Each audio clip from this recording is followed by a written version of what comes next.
आपको देखने से पता लग रहा है कि ये ग्रीन चलता है, आपको देखने से पता लगता है कि ये ब्लैक चलता है, मगर क्या आपने इन दोनों को अभी चला के देखा? प्लांट को अगर वाटर और मिनरल को एब्जॉर्ब करना है तो उसको रूट हेयर की हेल्प लेनी पड़ेगी, चाहे वो कैसे भी ले, उससे कोई फर्क नहीं पड़ता। तो लीफ का ये वाला पार्ट है, this is called as a epipodium. ये वाला स्टॉक वाला जो पेडिसल वाला, ये पेटियोल वाला पार्ट है, that is called as a mesopodium. और लीफ जैसे जुड़ी हुई है, this is called as a hypopodium. यानी कि देखो पहली कंडीशन तो ये हो गई, यहाँ पे ये वाला ये नीचे वाला पार्ट है ओवरी है, ये देखो सुपीरियर ओवरी है, बोलो बात सही है। ये दूसरी वाली हो गई पेरिगाइनस, ये तीसरी वाली हो गई एपिगाइनस, देखो बिल्कुल अंदर के अंदर तक है, बस कुछ भी नहीं। सो हेलो दोस्तों, कैसे हैं आप सब?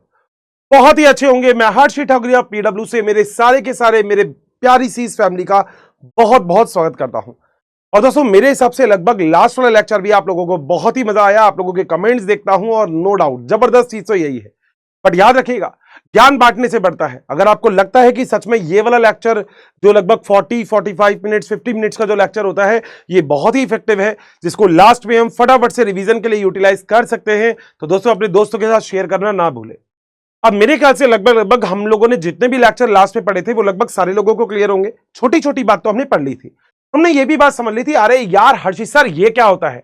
मगर आज बहुत सारे बच्चों को ताज्जुब होगा जब ये कहेंगे, यार सर आप तो केवल स्टाइलर से लिख रहे थे ना, आज ये मार्कर से कैसे ले रहे हो भैया, आज क्या मार्कर से भी लिख रहे हो? नहीं दोस्तों, क्योंकि आज मैं जो आपको बात बताने वाला हूं वो सच में बड़ी खास है। दोस्तों आप लोगों ने बहुत सारी चीजें पढ़ी भी होंगी और सुनी भी होंगी। जैसे आपने सुना है चीजों के बारे में, आपने सुना है मॉर्फोलॉजी के बारे में। आपको पता है मॉर्फोलॉजी का मतलब क्या होता है, जो चीजें बाहर से कैसी दिखती है, this thing is called the morphology. आपको देखने से पता लग रहा है कि ये ग्रीन चलता है, आपको देखने से पता लगता है कि ये ब्लैक चलता है, मगर क्या आपने इन दोनों को अभी चला के देखा? नहीं भैया, बिल्कुल भी नहीं। तो सर आखिर क्या है इसके अंदर का राज? दोस्तों इसके अंदर का राज ही आज हम लोग खोलने वाले हैं। अगर देखा जाए तो आप लोगों ने बिना चलाए बिना इसके लिखे ही ये बता दिया कि इनका कलर एग्जैक्टली कैसा होगा। That thing is called as a morphology. आप किसी भी चीज को देख के बता सकते हो कि वो बाहर से कैसी दिखती है। यानी कि अगर आप कभी भी बात करोगे एक्सटर्नल कैरेक्टरिस्टिक्स की, तो दोस्तों आप हमेशा बात करोगे मॉर्फोलॉजी के बारे में। मगर आप कभी भी बात करोगे किसी चीज के इंटरनल कैरेक्टरिस्टिक्स के बारे में, तो आप बात करोगे एनाटॉमी के बारे में। अच्छा, मॉर्फोलॉजी चीजों के बारे में बाहर से बता देती है, मगर उतनी डिटेल स्ट्रक्चर के बारे में आपको कभी भी नहीं बना पाती जितना हम एनाटॉमी के अंदर पढ़ते हैं। भैया टमाटर बाहर से कैसा है, दिस इज द मॉर्फोलॉजी। मगर टमाटर काटने के बाद अंदर लाल टमाटर बड़ा बड़ा मजेदार है या नहीं है, ये सच में आपको एनाटॉमी से ही पता लगेगा। वो छोटे छोटे बच्चे जो अभी मीम्स में चल रहे थे कि अरे भैया लाल टमाटर बड़ा मजेदार, भाई साहब टमाटर बाहर से लाल है, आप देख के लिया है, मॉर्फोलॉजी आपकी परफेक्ट है, मगर क्या पता अंदर कुछ भी नहीं हो, खुदा पहाड़ और चुहिया भी नहीं निकली नीचे से। तो that is called as anatomy. तो आज हम बात करेंगे एक और बढ़िया से प्यारे से शानदार से तबाही वाले चैप्टर के बारे में, नाम है मॉर्फोलॉजी। बोलो क्या बात समझ में आ गई? अब देखो दो तीन बातें तो ऐसी है जो आप खुद समझ लोगे। मैं आपको यहां पे ह्यूमन की मॉर्फोलॉजी के बारे में तो बता नहीं रहा, क्योंकि हम लोग कैसे हैं, क्या हैं, क्यों हैं, ये तो आप जूलॉजी में पढ़ते हो। मगर दोस्तों एक छोटी सी बात, बॉटनी के अंदर भी तो हमको मॉर्फोलॉजी के बारे में पढ़ना पड़ेगा। हमको बॉटनी के अंदर भी तो ये वाली चीज पढ़नी पड़ेगी कि सच में ये वाली चीज ऐसी क्यों दिखती है, बाहर से भी अगर ऐसा है तो क्यों है। दोस्तों आज हम सब पढ़ने वाले हैं। आज हम रूट के बारे में पढ़ने वाले हैं, आज हम स्टेम के बारे में पढ़ने वाले हैं, मतलब पूरा का पूरा स्टेम, उसके अंदर सब कुछ पढ़ने वाले हैं। हम फ्लावर पढ़ेंगे, हम सीड पढ़ेंगे, हम लीफ पढ़ेंगे, हम बहुत कुछ पढ़ने वाले हैं। मतलब देखा जाए तो चैप्टर बड़ा ही धांसू और बड़ा ही शानदार होने वाला है। चैप्टर नो डाउट थ्योरेटिकल है, एग्जांपल्स बहुत सारे पूछे जाते हैं इस चैप्टर में, मगर उन एग्जांपल्स को रटने की बिल्कुल जरूरत नहीं है। आज कोशिश करेंगे उन एग्जांपल का कोई ट्रिक भी जो इंपॉर्टेंट हो सकता है वो आपको बता दिया जाए। जरा आओ दोस्तों, हम लोगों के जो आज का चैप्टर का नाम है ना, वो एग्जैक्टली जो चैप्टर है that is called as a morphology of flowering plant. तो हम लोग बात करने वाले हैं मॉर्फोलॉजी के बारे में। दोस्तों मॉर्फोलॉजी का मतलब ये होता है जब हम एक्सटर्नल कैरेक्टर के बारे में बात करते हैं, तो when we are talking about the external character then we are talking about the morphology. But याद रखना एक्सटर्नल कैरेक्टर इतना अच्छा रिजल्ट नहीं देते जितना कि इंटरनल कैरेक्टर देते हैं। मगर दोस्तों पहले हम एक्सटर्नल कैरेक्टर के बारे में पढ़ेंगे, फिर हम पढ़ेंगे आखिर ये इंटरनल कैरेक्टर से ऐसा क्यों होता है। बोलो क्या कहते हो, चालू करें फिर आज? तो चलो भैया जमूरा चालू कर देते हैं, आओ। दोस्तों मॉर्फोलॉजी के अंदर बहुत सारी बातें आएंगी। सबसे पहले एनसीईआरटी में लिखा है कि प्लांट शो करता है बहुत सारी वेरिएशन, उसके स्टोरेज के लिए, प्रोटेक्शन के लिए, हैबिटेट और क्लाइम के लिए। दोस्तों जरा ये वाली बात भी समझ लेना, अगर मैं कभी भी किसी भी प्लांट सेल्स की आपके साथ बात करता हूं तो मैं बोलता हूं कोई भी प्लांट के बारे में वो कहीं ना कहीं अपने अंदर मॉडिफिकेशन करता है बिकॉज ऑफ द स्टोरेज। तो आप कहोगे हर्षित सर स्टोरेज की वजह से मॉडिफिकेशन करना, मतलब इसका मतलब कुछ समझ में नहीं आया। दोस्तों अगर आपको पता है कि प्लांट फूड बनाता है ग्लूकोज की फॉर्म में, ट्रांसपोर्ट करता है सुक्रोज की फॉर्म में और स्टोर करता है स्टार्च की फॉर्म में, मगर प्लांट को स्टोर करना क्यों जरूरी है? क्योंकि आपको पता है देखो हमेशा तो प्लांट के पास लीफ रहती नहीं है भैया। पतझड़ का मौसम आता है जब दिल टूटने वाले गाड़ी चलते हैं, ना जाओ सैया छुड़ा के भैया, मगर बेटा कसम तुम्हारी वो रोके पड़ेगी नहीं पड़ेगी पता नहीं, मगर प्लांट रोके पड़ लेगा। प्लांट कहेगा भाई साहब बड़ी टेंशन है, कह रहा क्या हो गया? अबे सारी की सारी लीफ ऊपर से उतर चुकी है, मैं क्या करूंगा? मतलब एक बात, नहाएगा क्या निचोड़ेगा क्या? अब अगर सीधी सी बात देखी जाए तो प्लांट को स्टोरेज करना इसलिए जरूरी है क्योंकि प्लांट ऐसा मानता है कि किसी कंडीशन में अगर मेरे पास लीफ नहीं होगी तो मैं फोटोसिंथेसिस नहीं कर पाऊंगा, और अगर मैं उस टाइम पे फोटोसिंथेसिस नहीं कर पाऊंगा तो आखिर मेरे पास फूड का क्या होगा? तो ये सारी की सारी चीजें आती है स्टोरेज के अंदर। अगला चीज आती है दोस्तों that is called as a protection. Plant अपनी स्टेम को, प्लांट अपने लीफ को मॉडिफाइड कर लेता है कई बार। आपने देखा होगा नागफनी, नहीं देखा तो बेटा कोई बात नहीं, अपने दोस्त से बोल देना भाई मैं एक एक्सपेरिमेंट करना चाहता हूं, मेरी चेयर के नीचे नागफनी लगा दे फिर मैं बैठूंगा। मतलब चेयर के नीचे नहीं, समझ रहे हो ना, बैठने वाली जगह पे नागफनी लगानी पड़ेगी, पता लग जाएगा बेटा नागफनी क्या होती है। यानी कि प्लांट अपने आप का प्रोटेक्शन भी कर सकता है, बहुत बढ़िया। हैबिटेट, बेटा प्लांट जिस जगह पे रहता है अपने आप को वैसे मॉडिफाइड कर लेता है। अगर वो एक्वाटिक एरिया में रहता है, वाटर के अंदर रहता है तो उसके अंदर क्यूटिकल थोड़ा सा ज्यादा मिलेगा। अगर वो डेजर्ट के अंदर है तो उसकी रूट बहुत डेप्थ में होगी। अगर वो एक्वाटिक में है तो उसकी रूट बिल्कुल डेप्थ में नहीं होगी, नॉर्मली होगी। तो कई सारे मॉडिफिकेशन आपको प्लांट में देखने को मिलते हैं। साथ साथ क्लाइंबिंग, मतलब प्लांट जो होता है वो कई बार चढ़ने का काम करता है दूसरे पेड़ के ऊपर। देखा होगा बेल वेल बहुत सारी देखी होगी ऐसे, ये क्लाइंबर होता है। ठीक है, जैसे वो देखा है तुमने क्या, घिया तोरू की बेल होती है। ठीक है, तोरू को तुम्हारे वहां पे क्या बोल रहे हैं बता देना।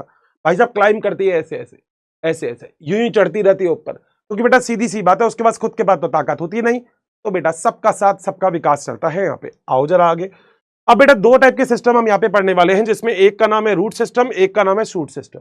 अब अर्षित सर ये रूट सिस्टम और शूट सिस्टम क्या होता है? यार सीधी सी बात, तो आप लोग एक चीज याद रखना कि अगर कभी भी मैं आपको ऐसे करके कभी भी एक गमला बना देता हूं, गमला जानते हो ना बेटा, फ्लावर पॉट, ओहो ऐसे चमकता हुआ नहीं बनाना क्योंकि बेटा ये तो गायब हो जाएगा। हमको ऐसा नहीं बनाना, हमको ऐसा बनाना है जो कम से कम टिके। देखो बेटा टिक गया ये, है ना, ये गायब नहीं होगा बेटा। ठीक है, तो यहां पे हमने बना दिया स्टेम। ठीक है, यहां पे हमने बना दी लीफ। ठीक है, यहां पे हमने बना दिया एक और चीज, और पता है तुम्हें क्या बना दिया बेटा? फरवरी वाला टाइम आएगा जब, तब तुम सबको पता लग जाएगा मैंने क्या बनाया है। हाँ बहुत बढ़िया, हमने बनाया फ्लावर। हंसना मत बेटा, फ्लावर देख के इसकी फीलिंग को समझो फ्लावर की। ठीक है, नीचे की तरफ एग्जैक्टली आपने ऐसे बना दी, and this is called as a root. बोलो बात सही है। तो हमारी एनसीईआरटी कहती है कि दो टाइप के सिस्टम हमारे पास प्रेजेंट है, जिसमें एक तो अंडरग्राउंड होता है जिसे हम बोलते हैं रूट सिस्टम, और एक अपर ग्राउंड होता है जिसे हम बोलते हैं शूट सिस्टम। तो दो टाइप के सिस्टम होते हैं हमारे पास, रूट सिस्टम और शूट सिस्टम। बोलो बात सही है। पहले तो हम रूट सिस्टम में डिस्कस करेंगे कि रूट सिस्टम एग्जैक्टली क्या होता है, मगर उसके बाद हम लोगों को शूट सिस्टम के ऊपर चलना पड़ेगा कि शूट सिस्टम क्या होते हैं। अच्छा याद रखिएगा, प्लांट में जहां से ब्रांच डेवलप होती है उस एरिया को बोलते हैं हम नोड। जहां से ये डेवलप होती है इसे भी बोलते हैं नोड। और दो नोड के बीच में दोस्तों जो आपको एरिया दिखता है, this area is called as a internode. तो यहां से लेकर यहां तक ये जो बीच में एरिया दिखता है, this is called as a internode. बताओ ना पॉइंट, क्या यहां तक पॉइंट क्लियर है?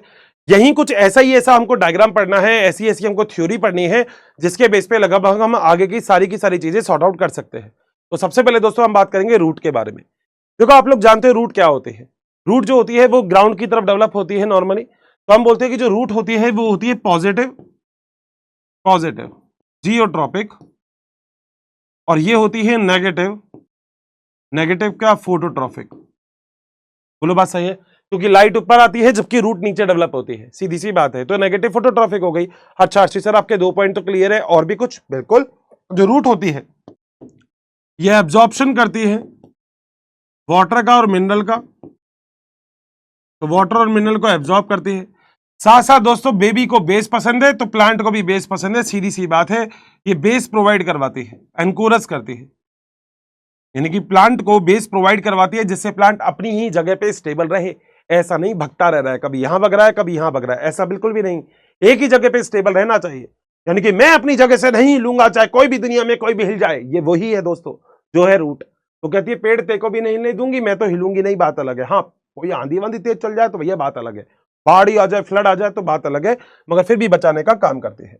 आ जाओ जरा बेटा, रूट के अंदर देखा जाए तो 3 टाइप के हम लोग रूट सिस्टम पढ़ते हैं, जिसमें जो पहला रूट सिस्टम होता है उसे हम बोलते हैं टैप रूट, दूसरा होता है फाइब्रस और तीसरा होता है एडवेंटेशियस। तो 3 टाइप के हम रूट सिस्टम पढ़ते हैं, एक हम पढ़ते हैं टैप रूट, एक पढ़ते हैं फाइब्रस रूट, एक पढ़ते हैं एडवेंटेशियस रूट। अब टैप रूट क्या होते हैं? आप लोगों ने मेरे ख्याल से बहुत बार पढ़ा होगा कि प्लांट के अंदर जो सीड होता है, उस सीड में दोस्तों 2 एरिया होते हैं, जिसमें एक एरिया जो होता है उसे तो हम बोलते हैं प्लीम्यूल, ये गायब हो जाएगा पता है, मुझे कोई दिक्कत नहीं है इसमें, मगर देखो गायब हो जाएगा, जादू बूम बूम बूम, देखो हो गया ना गायब। बेटा एक होता है शूट के लिए जिसे हम बोलते हैं प्लीम्यूल, इससे शूट डेवलप होती है तो इसे फ्यूचर शूट बोलते हैं। एक होता है रेडिकल जिससे रूट डेवलप होती है, तो सीड के अंदर होता है जिससे रूट डेवलप होती है। बोलो बात सही है? तो अगर प्लांट में रूट रेडिकल से डेवलप हो रही है तो that type of root is called as a tap root. बोलो बात सही है? And this is called as a radical. तो प्लांट में अगर रूट जो होती है वो रेडिकल से डेवलप हो रही है तो वो क्या है? टैप रूट है। इस रेडिकल से प्राइमरी रूट निकलेगी, प्राइमरी रूट से जो निकल रही है वो सेकेंडरी होगी, सेकेंडरी से जो निकल रही है वो टर्सरी होगी।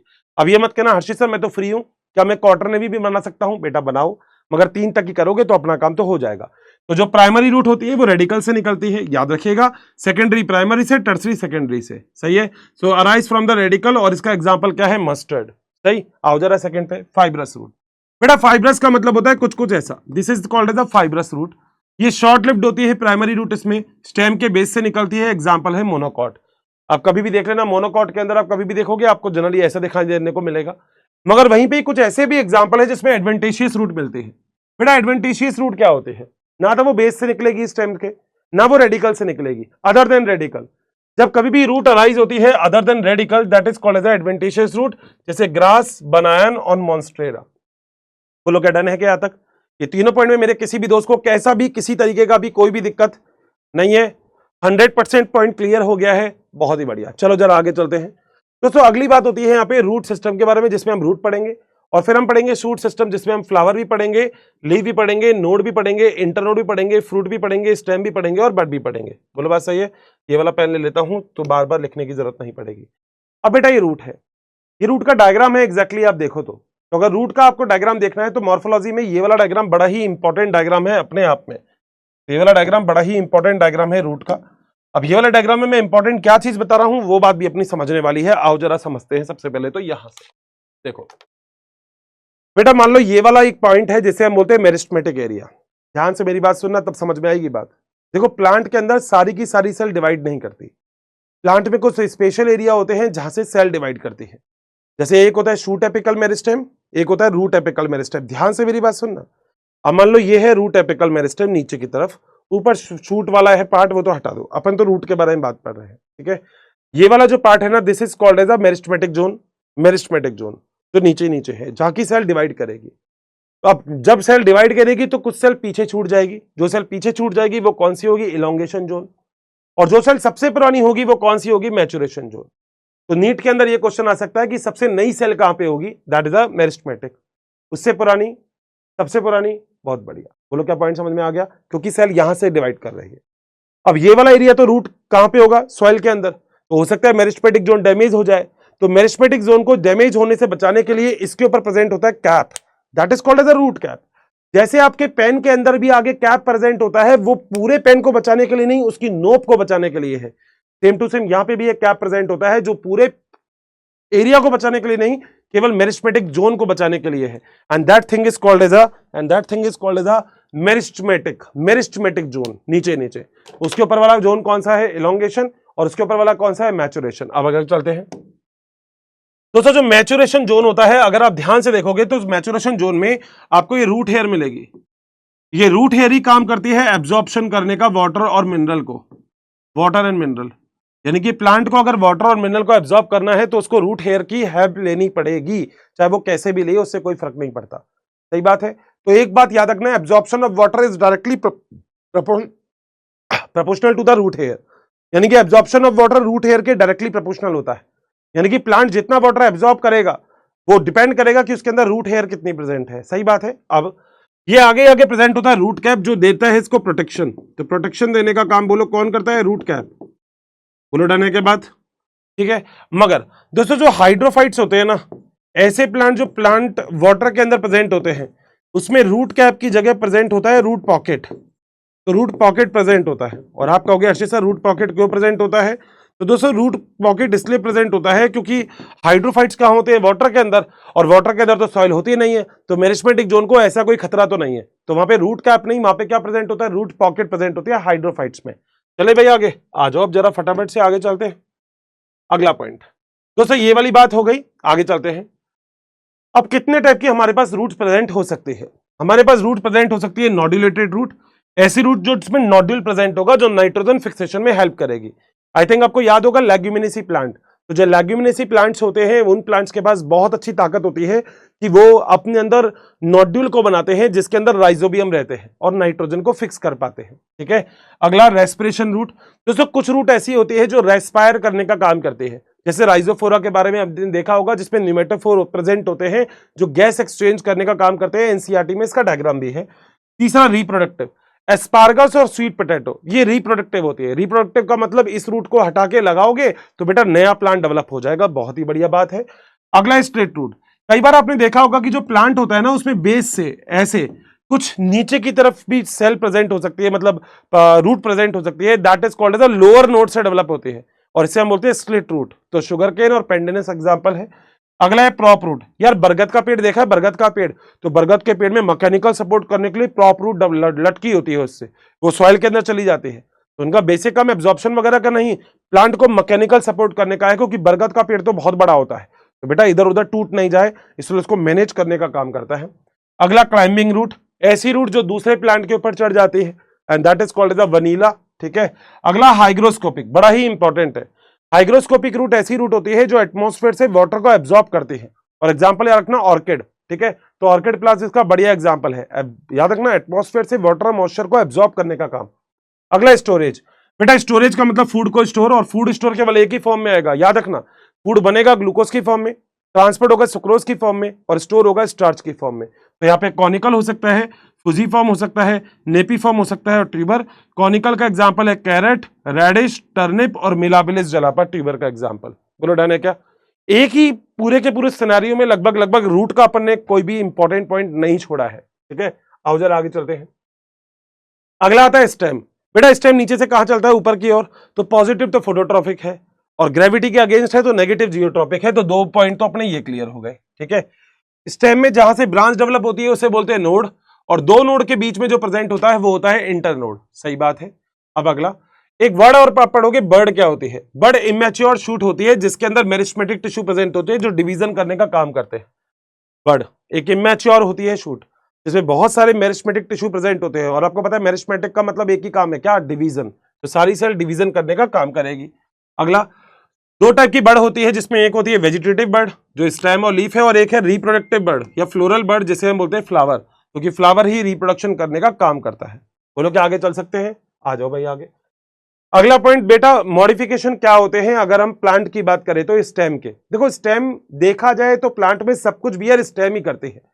अगर आपने ध्यान दिया हो तो मैंने आपको शुरू में एक डायग्राम बनाया था ये वाला, और मैंने आपसे कहा था स्टेम लगभग सब कुछ बियर कर रही है। आप कहोगे क्या क्या? मैंने कहा स्टेम बियर कर रही है सीड भी, वो कर रही है फ्लावर भी, वो कर रही है ब्रांच भी, वो कर रही है नोड भी, वो कर रही है इंटरनोड भी, वो कर रही है बर्ड भी, वो कर रही है लीफ भी, यानी कि ज्यादातर चीजें तो स्टेम ही करती है अपने अंदर।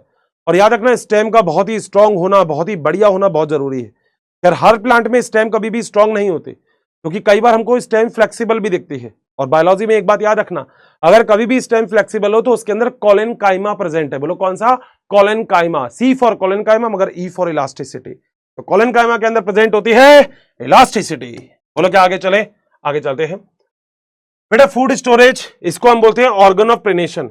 ऑर्गन ऑफ प्रेनेशन का मतलब मजबूरी के समय, जैसे आप बैंक में पैसा जमा करवाते हो और आपको फिर जब इंपॉर्टेंट काम आ जाता है तब आप बैंक में से पैसा निकाल लेते हो। सेम यहाँ पे होता है, प्लांट भी फूड को स्टोर करता है मगर बाद में फूड को निकाल सकता है, ठीक है। कहाँ कहाँ? जैसे राइजोम बढ़िया एग्जाम्पल है, जिंजर, बनाना और टर्मरिक।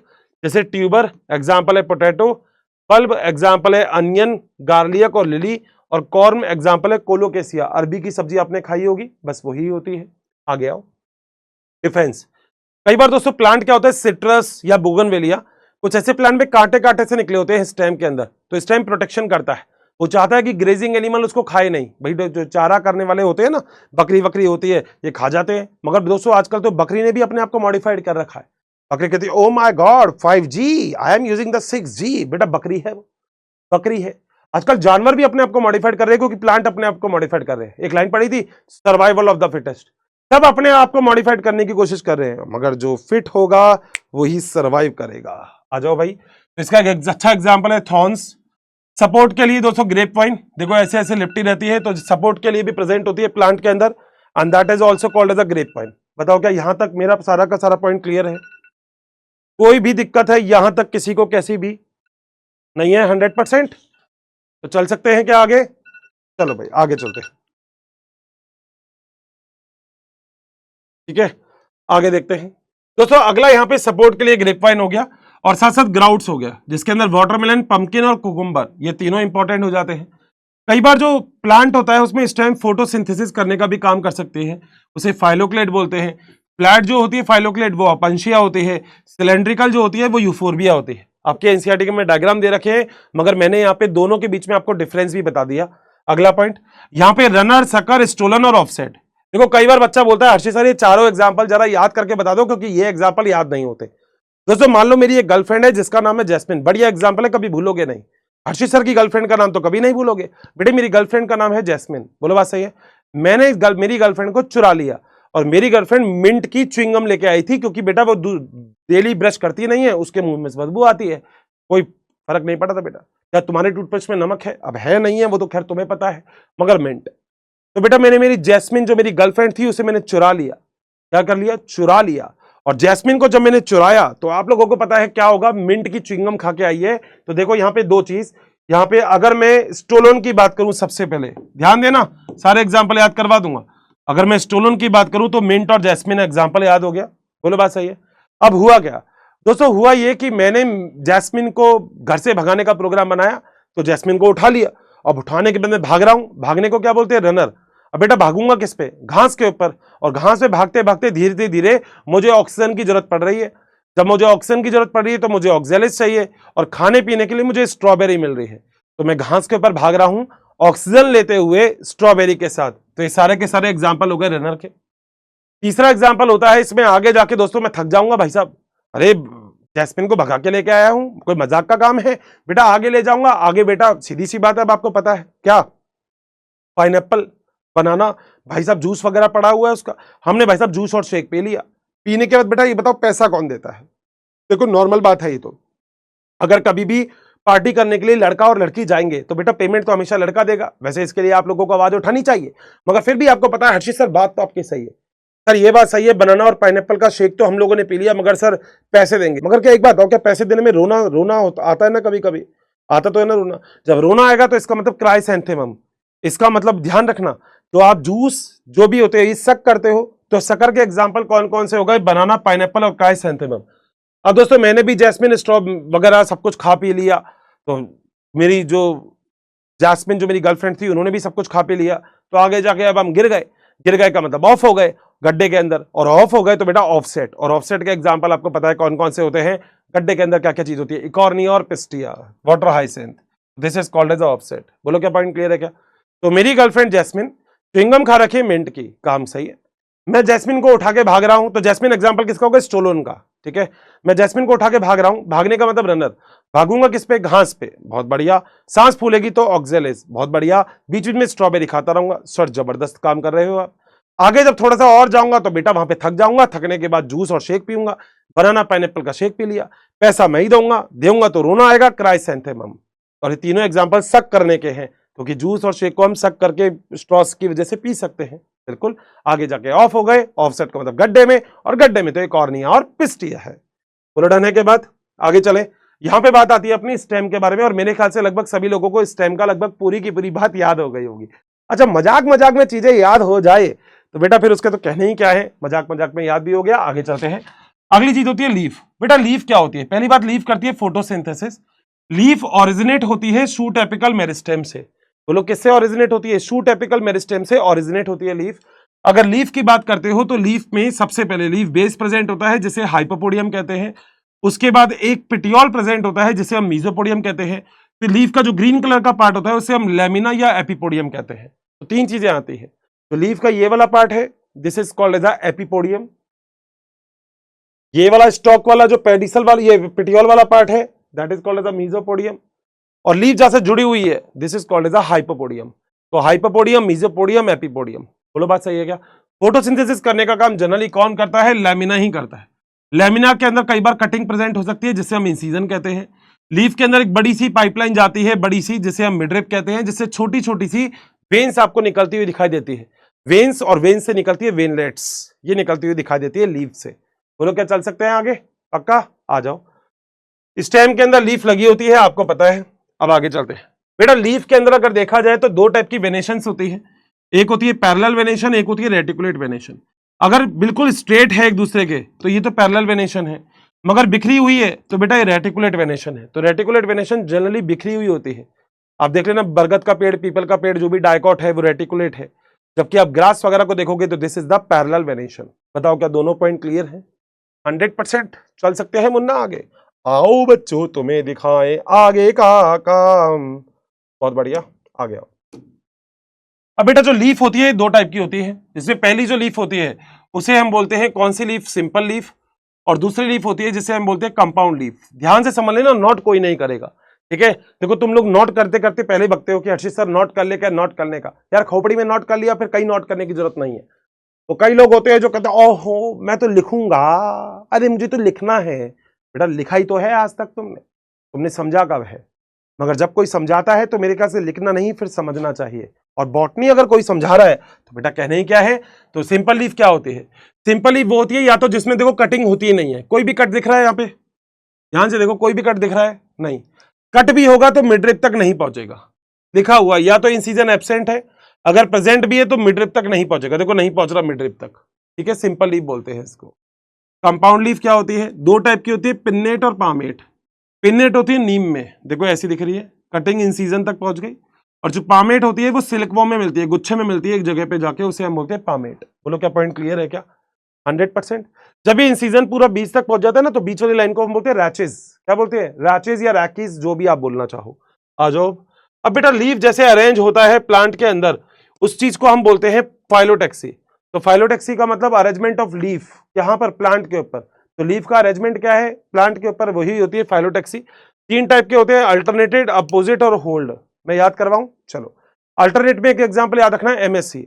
एमएससी का मतलब एम से मस्टर्ड, एस से सनफ्लावर, सी से चाइना रोज। अपोजिट, अपोजिट का मतलब है काला गोरा एक समान। काले से हो गया कैलोट्रोपिस, गोरे से हो गया गुआवा। और होल्ड, होल्ड का मतलब गुच्छे में। और एलेस्टोनिया, एलेस्टोनिया मतलब गुच्छे में सब कुछ आपको देखने को मिल रहा है। आ जाओ जरा। अल्टरनेटिव देखो, अल्टरनेट मिल रही है, अपोजिट आमने सामने मिल रही है, होल्ड मतलब गुच्छे में आपको देखने को मिल रही है। बोलो क्या पॉइंट क्लियर है क्या? अल्टरनेट का एग्जांपल याद रखना है एमएससी, ठीक है? अपोजिट का याद रखना काला गोरा एक समान, और होल्ड का मतलब गुच्छे में। आगे चलते हैं बेटा। अगला एक चीज आती है जो हमारे पास होती है फ्लावर। वैसे तो आपने फ्लावर पढ़ा हुआ है, फ्लावर भी अगर देखा जाए तो हम बोलते हैं कि जो फ्लावर होता है that is a modified shoot. बोलो फ्लावर भी क्या होता है? आप बोलोगे हर्षित जो फ्लावर होता है ये मॉडिफाइड शूट होता है, शूट से ही बनता है। बट होता कैसे? जैसे ऐसे होता है, ये नोड होती है डिफरेंट डिफरेंट डिस्टेंस पे। जब इन सारी नोडों को ऐसे दबा दोगे तो बेटा सारे नोड के बीच में जो इंटर नोड होता है, जो गैप होता है, वो पास आ जाएगा और फ्लावर का फॉर्मेशन हो जाता है। ये वही चीज है आपकी एनसीईआरटी लिखती है क्लास 12th में, एक चैप्टर है sexual reproduction in flowering plant. तो आपकी एनसीईआरटी बहुत ही प्यारा पॉइंट लिखती है। आपकी एनसीईआरटी बोलती है कि भैया सीधी सी बात है, फ्लावर क्या होता है? सब पूछते हैं भैया क्या होता है, भैया फ्लावर क्या होता है, हमें भी बता दो फ्लावर क्या होता है। कह रहा फ्लावर वो होता है जो हम बता रहे हैं। कह रहा क्या? फ्लावर अपनी फीलिंग को एक्सप्रेस करने का एक साधन होता है, that is the flower. Flower से आप अपनी एक फीलिंग को एक्सप्रेस कर सकते हो। सीधी सी बात है, कांटों वाला फ्लावर मिल दिया तो बेटा कांटे ही कांटे। लाल फ्लावर देने का मतलब ही अलग है, येलो का भी अलग है, व्हाइट का भी अलग है। बस बहुत बढ़िया, मेरे से ज्यादा समझदार होंगे वैसे तो। आ जाओ। फ्लावर के अंदर एक तो फीमेल पार्ट होता है जिसे हम स्टिग्मा, स्टाइल और ओवरी बोलते हैं, और साथ साथ मेल पार्ट भी होता है जिसे हम बोलते हैं एंथर और फिलामेंट। तो मेल पार्ट भी होता है जिसे हम बोलते हैं एंथर और फिलामेंट। इनको मिला के बोलते हैं स्टेमन। स्टिग्मा, स्टाइल, ओवरी को मिला के बोलते हैं पिस्टल या फिर कार्पल या फिर मेगा स्पोरोफिल। सही है? जहां पे फ्लावर खड़ा हुआ रहता है उसे थैलेमस बोलते हैं। दोनों तरफ सेपल प्रेजेंट होते हैं, ये पेडिसल प्रेजेंट होता है। सही बात। अब जो फ्लावर होता है वो दो टाइप का हो सकता है, या तो फ्लावर हो सकता है आपका यूनिसेक्सुअल या हो सकता है बाइसेक्सुअल। यूनिसेक्सुअल का मतलब केवल एक ही सेक्स ऑर्गन होगा, बाइसेक्सुअल का मतलब दोनों ही होंगे। आप भी तो यूनिसेक्सुअल हो, आप या तो मेल हो या फीमेल हो, ठीक है, मगर अर्थ फॉर्म देखो उसमें मेल और फीमेल दोनों के ही प्रेजेंट होते हैं, तो वो बाइसेक्सुअल है। तो ऐसे फ्लावर जिसमें मेल और फीमेल दोनों, ये पूरा का पूरा किसका डायग्राम है, बाइसेक्सुअल का। मगर जिसमें या तो मेल हो या फिर फीमेल हो वो क्या होता है, यूनिसेक्सुअल। बोलो क्या पॉइंट क्लियर है क्या बेटा। एक और एनसीईआरटी एक टर्म डिस्कस करती है जिसे हम बोलते हैं ब्रैक्ट। अब आप कहोगे ब्रैक्ट क्या होता है बेटा, प्रोटेक्शन फ्लावर देन बड स्टेज। तो फ्लावर को जो बड स्टेज में प्रोटेक्शन देने का काम करता है उसे हम ब्रैक्ट बोलते हैं। तो फ्लावर जब बड स्टेज में, जब फ्लावर डेवलप नहीं होता तो नीचे की तरफ नुकीला से एक स्ट्रक्चर प्रेजेंट होती है जिसे हम बोलते हैं ब्रैक्ट। बट अब एक बात बता रहा हूं, अगर किसी फ्लावर में ब्रैक्ट प्रेजेंट है तो बी आर बोलोगे, मगर ब्रैक्ट एब्सेंट है तो ई बी आर बोलोगे। तो ई बी आर का मतलब एब्सेंट और बी आर का मतलब बोलो क्या होता है, प्रेजेंट। बताओ क्या पॉइंट क्लियर है क्या। आगे आ जाओ, आगे आगे बेटा भाई इन्फ्लोरोसेंस। इन्फ्लोरोसेंस का मतलब पूरे प्लांट के अंदर फ्लावर आखिर किस तरीके से डेवलप होगा, that thing is called as a inflorescence, यानी कि फ्लावर कैसे डेवलप हो रहा है। अब इन्फ्लोरोसेंस की अगर आप बात करो तो दो टाइप के इन्फ्लोरोसेंस है, रेसिमोस और साइमोस। देखो हो सकता है मैंने जब लिखा हो तो आपको दिख नहीं रहा हो, आप कह रहे हो हर्षित सर बड़ा छोटा छोटा है, मगर मेरे ख्याल से आप एक बात समझ सकते हो, अगर मैं ज्यादा बड़ा बड़ा इसको लिखता ना दोस्त तो फिर 25-30 पेज हो जाते, फिर क्या मतलब है भैया। तो मैंने ये सोचा कि क्यों ना शॉर्ट एंड स्वीट में कर लूं, क्योंकि ये तो आप लोग नोट भी कर लोगे, कोई दिक्कत नहीं स्क्रीनशॉट लेके। वैसे बिल्कुल मैंने साफ साफ लिखने की कोशिश की है, हैंडराइटिंग के बारे में तो आप बोलोगे हर्षित सर मजा आ गया। रेसिमोस इन्फ्लोरोसेंस क्या होता है बेटा, रेसिमोस इन्फ्लोरोसेंस वो होता है जिसमें अगर देखा जाए तो यंग फ्लावर टिप पर, देखो यंग फ्लावर होता है वो टॉप पर प्रेजेंट होता है, टॉप पर यंग फ्लावर, ठीक है। जबकि साइमोस में जो यंग फ्लावर होता है वो बेटा रुकी यहीं पे ही प्रेजेंट हो जाता है, मतलब जो सबसे पहले फ्लावर होता है वो ऊपर ही प्रेजेंट हो जाता है। अब मैं जो बोल रहा हूं ध्यान से सुनना, आपको याद है मैंने बोला था प्लांट के अंदर डिवीजन करने वाला एरिया ऊपर और नीचे होता है, नीचे वाला तो रूट एपिकल मेरिस्टेम और ऊपर वाला शूट एपिकल मेरिस्टेम। अब जरा समझना जरा क्या है, बहुत आसान है, जरा ध्यान से समझना। प्लांट हमेशा यहां से ग्रोथ करेगा, ठीक है, मगर मान लो यहां पे ही अगर मैंने फ्लावर डेवलप कर दिया, देखो फ्लावर ए का मतलब फ्लावर डेवलप कर दिया, तो क्या प्लांट ऊपर की तरफ डेवलप करेगा, नहीं। यानी कि साइमोस टाइप का इन्फ्लोरोसेंस जो होता है ना, इसमें जो फ्लावर होता है वो क्या होता है, यहीं पे टिप पे ही डेवलप हो जाता है, ठीक है। उसके बाद नए फ्लावर नीचे डेवलप होते हैं, यानी कि ओल्ड फ्लावर तो टिप पर और यंग फ्लावर बेस में, इसे हम बोलते हैं साइमोस। रेसिमोस में क्या होता है, टिप फ्री रहती है, तो प्लांट तो डेवलप होता रहता है, नए फ्लावर नीचे, पुराने वो नए फ्लावर जो होते हैं वो ऊपर, और पुराने फ्लावर देखो नीचे डेवलप होते रहते हैं, क्योंकि प्लांट ऊपर से डेवलप होता जा रहा है। ये ऊपर से डेवलप हो रहा है, नई नई ब्रांच निकल रही है, ये डेवलप हो रहा है और नई नई ब्रांच निकल रही है, तो नीचे की तरफ तो पुराने और ऊपर की तरफ नए फ्लावर होंगे, तो that is called as a racemose. लिखा हुआ है एक्रोपिटल मैनर और ये होता है बेसिपिटल मैनर। बोलो बात सही है क्या। इसमें जो ग्रोथ होती है स्टेम की वो इनडिफिनेट होती है, यानी कि हमेशा होती रहती है, जबकि इसमें ग्रोथ रुक जाती है। और आपको पता है ग्रोथ क्यों रुक गई, आप कहोगे हर्षित सर आपने ऊपर फ्लावर को डेवलप कर दिया तो फिर ग्रोथ होगी कैसे, पैक कर दिया आपने तो ढक्कन लगा दिया। बोलो क्या पॉइंट क्लियर है क्या यहां तक, कोई भी दिक्कत, आगे चलते हैं। बेटा सिमेट्री, सिमेट्री का मतलब जो कटिंग होती है उसके बेस पे फ्लावर कितने टाइप के होते हैं, तो 3 टाइप के होते हैं, और 2 टाइप के, एक होता है एसिमेट्रिक फ्लावर, एक होता है सिमेट्रिक फ्लावर।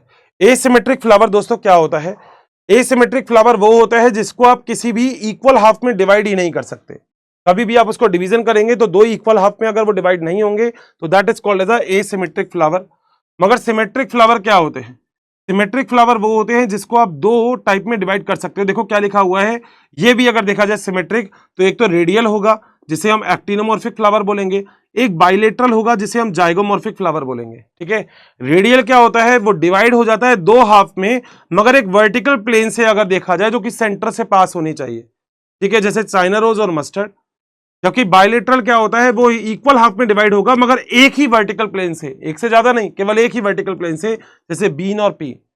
बोलो बात सही है। तो रेडियल और बायलेटरल ये किसके एग्जाम्पल है, सिमेट्रिक के। रेडियल को दिखाते हैं प्लस से, बायलेटरल को परसेंटेज से, या ऐसे भी दिखा सकते हैं, ठीक है।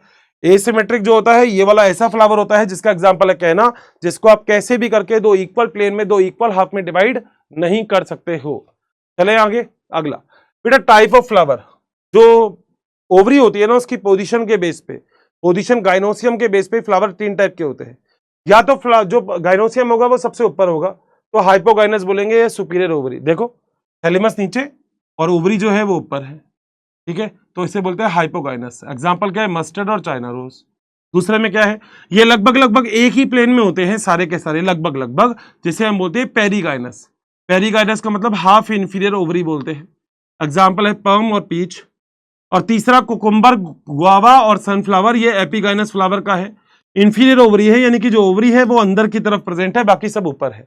यानी कि देखो पहली कंडीशन तो ये हो गई, यहाँ पे ये मान लो ये जो नीचे वाला पार्ट है ओवरी है, ये देखो सुपीरियर ओवरी है, बोलो बात सही है।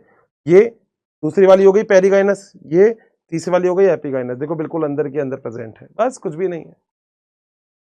मतलब गाइनोसियम जो है ना, ओवरी जो है उसकी पोजीशन के बारे में बात है। बोलो क्या पॉइंट क्लियर है? चलें आगे। अब बेटा अगला एक और पॉइंट है, अगला एक और पॉइंट क्या है, जो सैपल और पेटल्स होते हैं उनका अरेंजमेंट कैसे रहता है। अगर सैपल और पेटल्स का अरेंजमेंट बिल्कुल ऐसा है, देखो कोई भी एक दूसरे को ओवरलैप नहीं कर रहा, तो that type of arrangement is called as a valvate. अगर सैपल और पेटल, देखो ध्यान से देखना मेरी बात, क्योंकि देखो मैं आपको बता रहा हूं, ये पूरे के पूरे लेक्चर को लेने में लगभग 8 से 9 लेक्चर लग जाते हैं, मगर अगर मैं आप उसको लिमिटेड टाइम में करवा रहा हूं तो मैं आपको समझाने की सारी बात बताऊंगा, मगर आपको ध्यान रखना है कि मैं क्या बोल रहा हूं।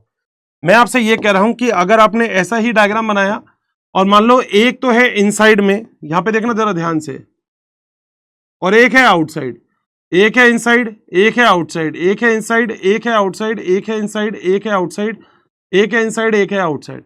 अगर ऐसा टाइप का एस्टिवेशन है तो इसे हम बोलते हैं ट्विस्टेड।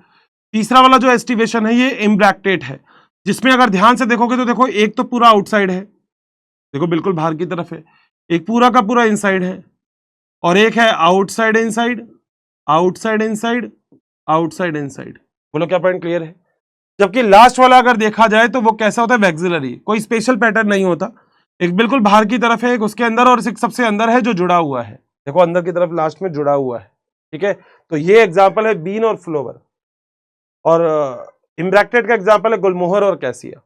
बताओ क्या पॉइंट क्लियर है क्या? और चाइना रोज, कॉटन और जो लेडी फिंगर है वो एग्जांपल किसका है, ट्विस्टेड का। बताओ क्या पॉइंट क्लियर है? बिल्कुल, मतलब सैपल और पेटल्स का अरेंजमेंट दिखाया है, एक में कोई भी ओवरलैपिंग नहीं है, एक में इनसाइड आउटसाइड है, एक में दो तो पूरे आउटसाइड, दो मतलब एक पूरा आउटसाइड एक पूरा इनसाइड, मगर बाकी जो बचे हुए हैं वो इनसाइड आउटसाइड है, और एक बिल्कुल वैक्सिलरी, तो बिल्कुल अलग ही है। बोलो चलें आगे, आ जाओ फिर आगे चलते हैं। अगला है एंडोसियम। बेटा एंडोसियम क्या होता है? एंडोसियम होता है मेल, जैसे एंथर और फिलामेंट की बात करते हैं ना, वो एंडोसियम होता है। अगर वो सारे के सारे एंथर फ्री होते हैं तो पॉलीएंड्रस बोलते हैं, मगर सारे के सारे एंथर अगर फ्यूज्ड होते हैं, अब एक फ्यूज्ड है तो मोनोएडल्फस, दो है तो डाईएडल्फस, दो से ज्यादा है तो पॉलीएडल्फस होता है। एग्जांपल याद रखना, चाइना रोज, पी और सिट्रस, ठीक है।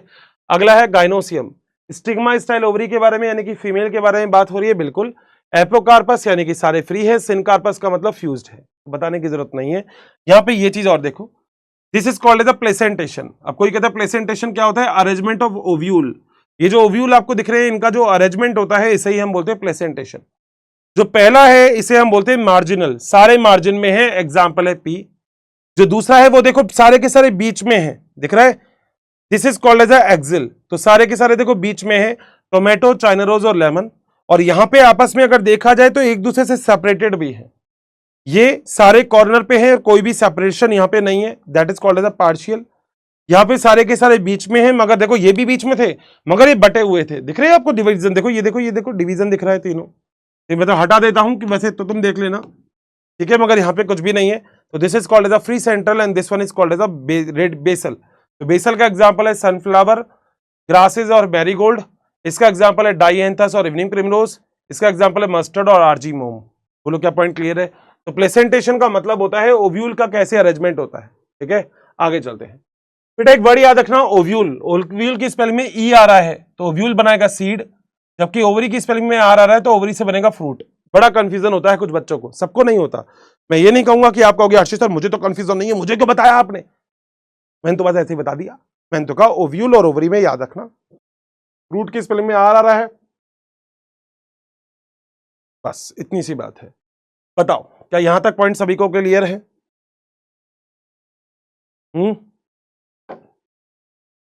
चलें आगे। अब फ्रूट क्या होता है? बेटा फ्रूट डेवलप होता है ओवरी से, ये बात तो अभी अपन ने पढ़ी ली कि फ्रूट बोलो किससे डेवलप होता है, ओवरी से डेवलप होता है।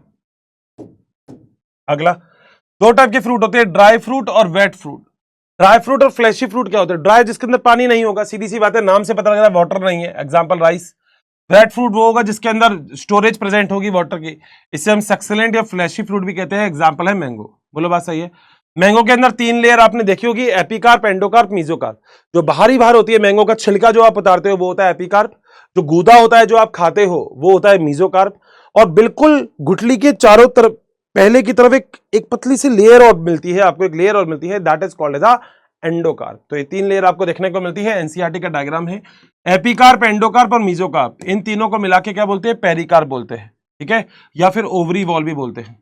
पेरिकार्प अगर बोल दिया तो वो डिफरेंशिएटेड नहीं है, मगर डिफरेंशिएटेड हो गया तो आप बोलेंगे एपिकार्प, एंडोकार्प, मीजोकार्प। एपिकार्प सबसे बाहरी बार, एंडोकार्प सबसे अंदर ही अंदर, और मीजोकार्प दोनों के बीच में। मैंने नाम भी ऐसे लिखे हैं तो आप कंफ्यूज नहीं होंगे। बेटा एक फ्लैशी फ्रूट यानी कि मैंगो का डायग्राम है। मैंगो सुपीरियर ओवरी से बनता है, जानते हो ना सुपीरियर ओवरी, ये रही, this is called as a superior ovary. तो मैंगो बनता है आपका सुपीरियर ओवरी से। अगर देखा जाए तो बाहरी बाहर वही है एपिकार्प, अंदर ही अंदर वही है एंडोकार्प, अंदर ही अंदर आपको सीड मिलता है, और उससे जस्ट बाहर आपको मिलता है मीजोकार्प, ठीक है। यहाँ पे ये हार्ड होता है और स्टोनी होता है, तो ये फ्रूट वगैरह बनाता है, तो इसे हम ड्रूप फ्रूट कहते हैं। जो हार्ड और स्टोनी फ्रूट होता है ना, that is called as a drupe fruit. अगला है यहाँ पे कोकोनट। बेटा कोकोनट भी मेरे ख्याल से आप लोगों ने कभी देखा तो होगा, पानी तो पिया ही होगा।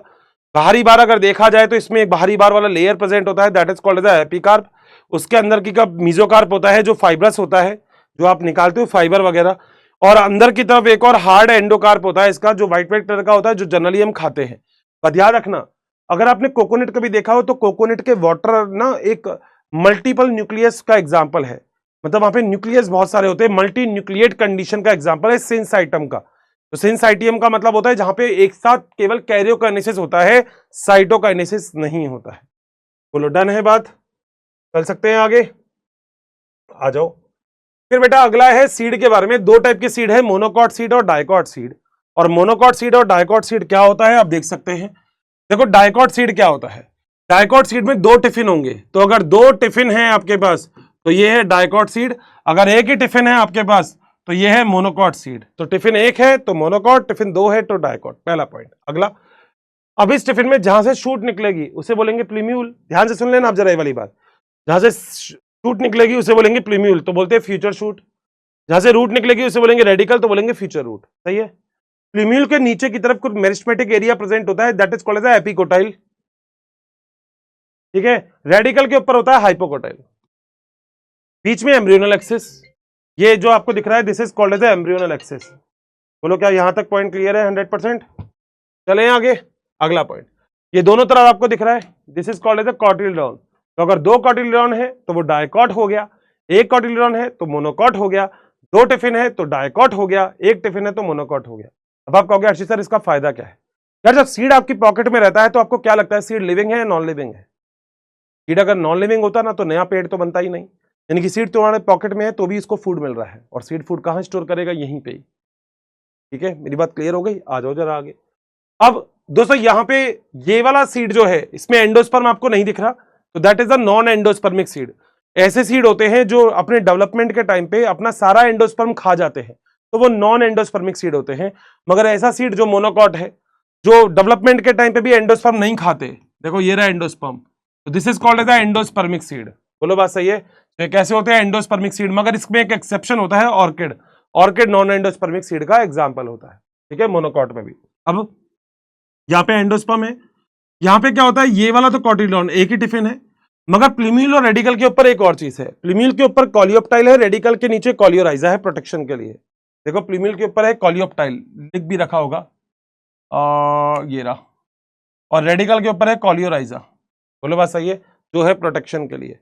बताओ क्या यहां तक 100% मेरा सारा पॉइंट क्लियर है आप लोगों को? अब जरा 2 चीज और देख लेते हैं जो आती है अपनी फ्लावर फार्मूला को लेकर। कई जगह पे क्वेश्चन आते हैं कि हर्षित सर ये जो फ्लावर फार्मूला है क्या होता है? बेटा फ्लावर फार्मूला अगर हमें पढ़ना है तो देखो नई एनसीईआरटी में अभी केवल, वैसे तो बहुत सारी एडिशन अभी बोल रहे हैं कि हो गई, मगर यहां पे अभी केवल सोलोनेसी के बारे में दे रखी है, और एक जो डायग्राम है वो ब्रेसिकेसी का है। तो बस वो 2 डायग्राम के बारे में मैं अभी आपको समझा रहा हूं, जरा देख लेना। दोस्तों यहाँ पे अगर देखा जाए तो फ्लावर फार्मूला में हम सब चीजों के फार्मूला बनाते हैं। जैसे बायोलॉजी मैथ में क्या करते हैं, प्लस को ऐसे, माइनस को ऐसे, परसेंटेज को ऐसे, इन मल्टीप्लाई को ऐसे, यही करते हो ना, ऐसे ही यहाँ पे अगर फ्लावर में ब्रैक्ट प्रेजेंट है तो बी आर, ब्रैक्ट एब्सेंट है तो ई बी आर, कैलेक्स है तो के, कोरोला है तो सी, एंडोसियम है तो ए, गाइनोसियम है तो जी। अगर गाइनोसियम इंफीरियर ओवरी है तो ऐसे डाल दो, सुपीरियर ओवरी है तो नीचे लिख दो बार, यानी कि जी के नीचे बार, उल्टा है ये, जबकि ओवरी सुपीरियर होनी चाहिए तो जी के ऊपर बार आना चाहिए, मगर यहाँ जी के नीचे बार है। मेल है केवल तो ऐसे, फीमेल है तो ऐसे, बाइसेक्सुअल है तो ऐसे, सही है। अगर एक्टिनोमॉर्फिक तो प्लस लगाएंगे, जाइगोमॉर्फिक तो परसेंटेज पढ़ा चुका हूं। पेरियंथ दोस्तों वो होता है जब सैपल और पेटल्स प्रॉपर डिफरेंशिएटेड नहीं होते। और यहाँ पे मदर एक्सेस, जहां से एग्जैक्टली आप बताते हो कि डायग्राम कैसा है। अब यहाँ पे देखो एक एनसीईआरटी ने डायग्राम बना रखा है ब्रासिकेसी का। मैं एक डायग्राम को आपको पढ़ना बताऊंगा तो आप लगभग सारे डायग्राम खुद ही कर लेंगे। जरा ये वाला डायग्राम देखना, इस डायग्राम में अगर देखा जाए तो this is the mother axis. बताओ क्या पहला पॉइंट क्लियर है? ठीक है, मैं जरा इससे बता देता हूं तो ये मिट भी जाएगा बाद में। ठीक है, अगला चीज भारी भारे कैलेक्स। अब ध्यान से देखो, देखो कैलेक्स क्या है, एक तो पूरा आउटसाइड है, एक पूरा इनसाइड है। और दूसरी बात, अगर इस प्लांट को आप देखोगे, इस फ्लावर को, तो ये फ्लावर ऐसे डिवाइड करोगे तो क्या दो बराबर पार्ट में डिवाइड हो जाएगा। इसका मतलब सिमेट्री जो है इसकी एक्टिनोमॉर्फिक है। तो देखो मैंने प्लस बता दिया, बोलो क्या एक पॉइंट क्लियर है? या फिर एक्टिनोमॉर्फिक के अलावा परसेंटेज भी हो सकता है, मैंने अभी भी पढ़ाया था। अगला पॉइंट दोस्तों देखो, इसके अंदर एंडोसियम भी प्रेजेंट है, इसके अंदर गाइनोसियम भी प्रेजेंट है, यानी कि मेल भी है और फीमेल भी है, यानी कि फ्लावर है बाइसेक्सुअल। अब देखो बाइसेक्सुअल का ये रहा डायग्राम, ये रहा, तो देखो मैंने बाइसेक्सुअल बना दिया इसको। बोलो बात सही है? अब आ जाओ कैलेक्स पे। दो तो बाहर की तरफ है, दो अंदर की तरफ है, दिख रहे हैं आपको? दो बाहर बिल्कुल आउटसाइड है, दो पूरे के पूरे इनसाइड है, तो 2+2 लिख दूंगा। अगर सारे एक जैसे होते बिल्कुल गोले में ऐसे तो मैं 4 लिख देता। सारे में अगर कोई भी जुड़ा हुआ होता तो मैं 4 के आगे ब्रैकेट लगा देता, अगर 4 चारों जुड़े हुए हैं तो। ठीक है, तो मैंने क्या लिखा? 2+2। अगला है कोरोला। कोरोला देखो 4 है, देखो 1 2 3 4, तो 4 कोरोला है, बिल्कुल बात सही है। एंडोसियम देखो एंथर 2+4, देखो 2 तो बाहर है और 4 एरे, तो 2+4। गाइनोसियम कैसे है? 2 हैं, तो दोनों देखो आपस में फ्यूज्ड है, एक ही कमरे में बंद है, तो ब्रैकेट लगा दोगे। और ओवरी कैसी है? सुपीरियर। अपनी एनसीईआरटी में नॉर्मली तो ज्यादातर एग्जांपल सुपीरियर ओवरी के ही दे रखे हैं, क्लियर है? अब सेम टू सेम दोस्तों सोलोनेसी का एक एग्जांपल है, बाकी तो आप पढ़ सकते हो। पोटैटो फैमिली आती है सोलोनेसी के अंदर, जैसे टोमेटो, ब्रिंजल स्पीसीज, जो चिलीज वगैरह होती है ना, वो सब इसमें आती है। अब फार्मूला भी अगर आप देखो तो देखो वैसे आप कर सकते हो। यहाँ पे देखो सबसे बाहरी बार मदर एक्सिस दिख रहा है, ये डॉट। अब मदर एक्सिस के बाद ये जो सारे के सारे दिख रहे हैं किनारे पर, ये जो सारे के सारे दिख रहे हैं किनारे पर, देखो सारे जुड़े हुए हैं। तो कैलेक्स कितने हैं? 1 2 3 4 5, मगर 5 जुड़े हुए हैं, देखो मैंने ब्रैकेट बना रखा है। कोरोला कितने हैं? 1 2 3 4 5, 5 है, 5 के 5 जुड़े हुए हैं। कोरोला से के बाद एंडोसियम, एंडोसियम 5 है, मगर एंडोसियम कोरोला से जुड़े हुए हैं, तो ऊपर की तरफ ऐसे बार लगा दोगे, यानी कि एंडोसियम किससे जुड़ा हुआ है? कोरोला से, तो ऊपर की तरफ बार लगा दोगे। नीचे है गाइनोसियम, गाइनोसियम के नीचे, और 2 ऊपर ओवेरी सुपीरियर है इसमें। बोलो क्या पॉइंट क्लियर है क्या? देखो मैंने अभी केवल और केवल आपको ब्रासिकेसी और सोलोनेसी बस 2 एग्जांपल बताए हैं। रीजन बिहाइंड मैं भी ये चाहता हूं कि प्रॉपर हम लोग इस सब चीजों को डिस्कस कर लें, मगर आई थिंक अगर आपको एक बार फ्लावर फार्मूला लिखना आ गया तो आप कभी भी आपको टेंशन नहीं आएगी, बस इतनी सी बात याद रखना। तो मेरे ख्याल से यहाँ पे मेरे जितने भी दोस्त बैठे हैं सभी को फ्लावर फार्मूला बिल्कुल अच्छे से क्लियर हो गया होगा। ये पूरी की पूरी बात जितनी भी बताई है हमने एग्जैक्टली बात की थी रूट सिस्टम और शूट सिस्टम से चालू। हमने फिर रूट सिस्टम के बारे में, उनके मॉडिफिकेशन के बारे में पढ़ा, फिर हमने शूट सिस्टम और उसके मॉडिफिकेशन के बारे में पढ़ा, साथ साथ हमने लीफ के बारे में डिस्कस किया। लीफ के बाद हम आए थे फ्लावर के ऊपर कि फ्लावर क्या होता है। फ्लावर के बाद हमने पढ़ा कि फ्लावर का पैटर्न कैसा है, कितने टाइप के फ्लावर होते हैं, कितने टाइप के ओवरी के हिसाब से फ्लावर हैं वहां पे गाइनोसियम के हिसाब से। ठीक है, हमने पढ़ा एस्टिवेशन कैसे कैसे हो सकता है। डायग्राम से लगभग बहुत कुछ समझ में आएगा, ध्यान रखना। एंडोसियम गाइनोसियम पढ़ा, प्लेसेंटेशन पढ़ा कि ओव्यूल का अरेंजमेंट कैसा है ओवरी में। ठीक है, हमने मोनोकॉट और डायकॉट सीड के बारे में बात की, साथ साथ हमने 2 बहुत ही प्यारे प्यारे फ्रूट के बारे में बात की, जिसमें एक था मैंगो, एक था कोकोनट। जब हमने मोनोकॉट और डायकॉट सीड के बारे में बात की तो हमने पढ़ा कि इसमें एंडोस्पर्म नहीं है तो ये नॉन एंडोस्पर्मिक है, इसमें एंडोस्पर्म है तो ये एंडोस्पर्मिक सीड है। मगर इंपॉर्टेंट एग्जांपल हमने यहाँ पे लिखा है, और वो इंपॉर्टेंट एग्जांपल ये है कि मोनोकॉट में जनरली आपको एंडोस्पर्म नहीं मिलता, मगर एक ऐसा भी मोनोकॉट है जिसके अंदर आपको एंडोस्पर्म देखने को मिलता है। साथ साथ हमने 2 फैमिलीज के बारे में बात की, मगर सबसे इंपॉर्टेंट हमने डिस्कस किया फ्लावर फार्मूला की। सच में फ्लावर फार्मूला क्या होता है, क्योंकि अगर आपको एक बार फ्लावर फार्मूला याद हो गया तो फिर कोई दिक्कत नहीं आएगी। बोलो क्या कहते हो? यहां तक लगभग मैं मानता हूं कि लगभग सारे दोस्त जितने भी मुझे सुन रहे हैं, सभी लोगों को बिल्कुल अच्छे से, देखो ये बात मैं आपसे फिर बोल देता हूं, ये चीज केवल एक रैंडम रिवीजन है। तो आप लोगों ने अगर एक बार भी चैप्टर देखा तो प्लीज मुझे बताना जरूर कि ये शॉर्ट एंड स्वीट जो तरीका है 4 पेज के अंदर बहुत मुश्किल होता है, आप भी समझ सकते हैं कि सच में आपको कैसा लगा। आपके मैसेज होते हैं जो बहुत इंपॉर्टेंट होते हैं हम सभी के लिए। तो थैंक यू सो मच, बहुत सारा प्यार आप लोगों को। मस्त रहिएगा, पढ़ते रहिएगा, क्योंकि याद रखना मैंने 2 बात आपसे बोली थी, याद है आपको, कि वो जब अपनों ने कहा था कि हुनर नहीं है तुम में, तो गैरों से कहला दिया कि होनहार हो तुम, और इतनी शिद्दत से दिल तोड़ा मेरा कि मेरी कामयाबी के जिम्मेदार हूं तुम। दोस्तों सबको बोल के नहीं, करके दिखाएंगे कि हम सिलेक्शन कर सकते हैं। Thank you so much, have a nice day, bye bye, take care, love you all.